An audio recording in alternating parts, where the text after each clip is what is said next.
স্বৈরাচার জালেম সরকার জিহাদের মিশন বন্ধ করতে পারবে না। কোন ন্যায়পরায়ণ কোন শাসন জিহাদকে স্তব্ধ করতে পারবে না। জিহাদ চলবে চলবে চলবে। আপনারা রাজি আছেন নাকি নাই?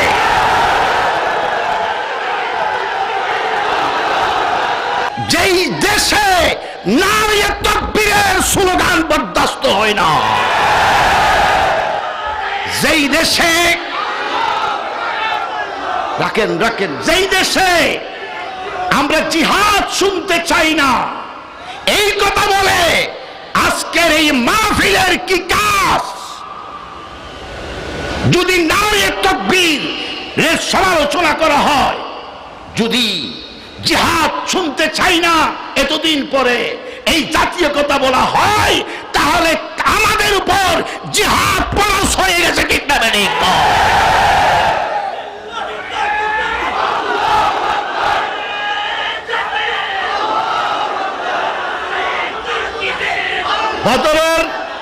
বদর থেকে জিহাদ শুরু হয়েছে, এখনো শেষ হয় নাই। আল জিহাদু মাদিন ইলা আন ইউকাতালু আখিরু হাযিহিল উম্মাহ আদ-দাজ্জাল লা ইউবতিলু হুজুরু জাইর ওয়ালা আদলু আদিল। আল্লাহর নবী বলেন, বদর দিয়ে জিহাদ শুরু হয়েছে, দাজ্জাল পর্যন্ত ধারাবাহিক জিহাদ চলবে। দুনিয়ার কোন স্বৈরাচার জালেম সরকার জিহাদের মিশন বন্ধ করতে পারবে না। কোন ন্যায়পরায়ণ কোন শাসন জিহাদকে স্তব্ধ করতে পারবে না। জিহাদ চলবে চলবে চলবে। আপনারা রাজি আছেন নাকি নাই?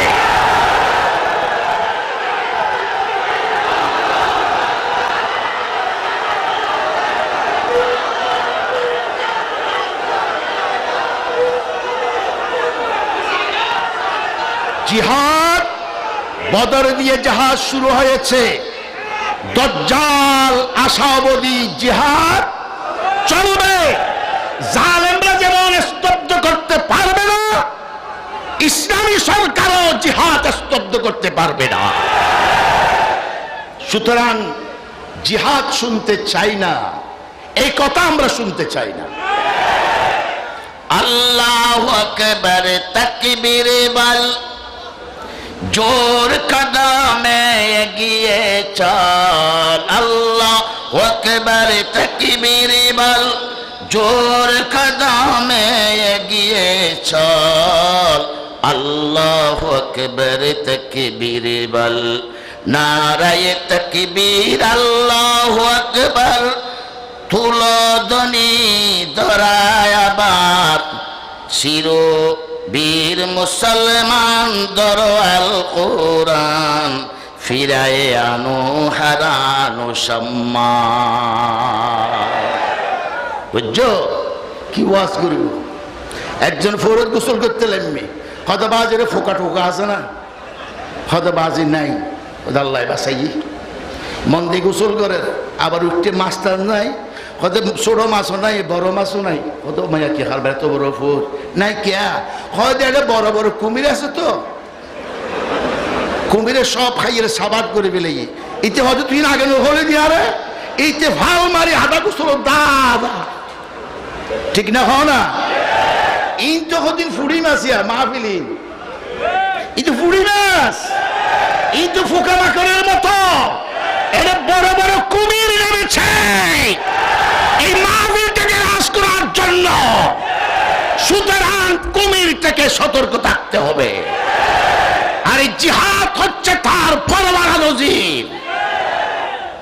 মোমেন কি তাকরীর আল্লাহু আকবার, মোমেন কি তাহরীর আল্লাহু আকবার, মোমিন কি শমশীর আল্লাহু আকবার। ভাইরা আমার, আল্লাহর নবী মুহাম্মদুর রাসূলুল্লাহ সাল্লাল্লাহু আলাইহি ওয়াসাল্লাম জিহাদের কথা বুঝাচ্ছেন। সাহাবায়ে কেরামের জবাব শুনে তিনি বললেন, চলো সেই জান্নাতের দিকে। তাহলে জিহাদ মানে জান্নাত। জিহাদ মানে জান্নাত। জিহাদ কিসের জন্য? বিল্ডিং এর মালিক, জনসম্পদের মালিক, ক্ষমতায় যাওয়ার, ক্ষমতা দিয়ে কাউকে আমার না, জিহাদ হবে ফি সাবিলিল্লাহ।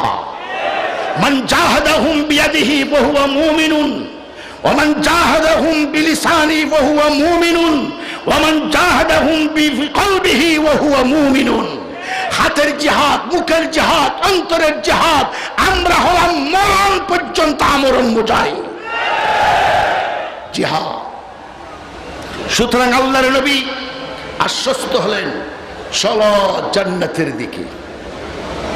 আপনি অনেকেই শুনেছেন, বিশেষ করে আল্লামা সাইদি যখন এই ঘটনা বর্ণনা করেন, হায় আল্লাহ, মানুষের কান্নার রোল পড়ে যায়।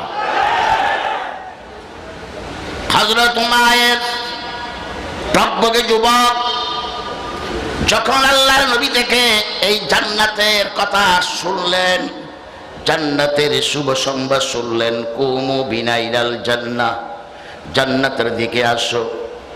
উমায়ের বীর পুরুষ টকবকে যুবক বলছেন, মা আজমালুহু আহসানুহু, আমার নবী কত চমৎকার কথা বলেছে, কত চমৎকার সুন্দর কথা বলেছে। জান্নাত তো যাবই, জান্নাতে যাব। আমরা সবাই নবীর সেনা, জ্ঞানেতে বলেতে মোরা ভয় করি না, মানব না শুনব না কারো মানা, জান্নাত হলো মোদের শেষ ঠিকানা।